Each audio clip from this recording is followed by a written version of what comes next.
ምንድነው የምሰማሽ? እየወሰለትሽ እኮ ነው ያዝኩሽ። ምንድነው የምሰማሽ? እሺ አሁን በእኔ ትፈርዳለህ? እኔ ጥፋተኛ?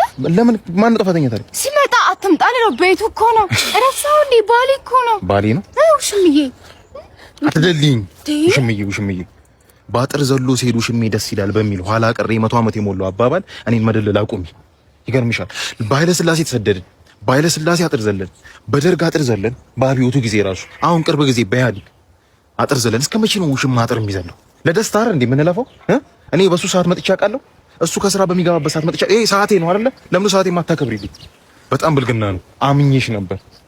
እኔ ነኝ ታማኝ አንድ ያለው ውሽማ። እኔ ባልሽን ውሽማ እኔ ላይ በጣም ነው ማዝም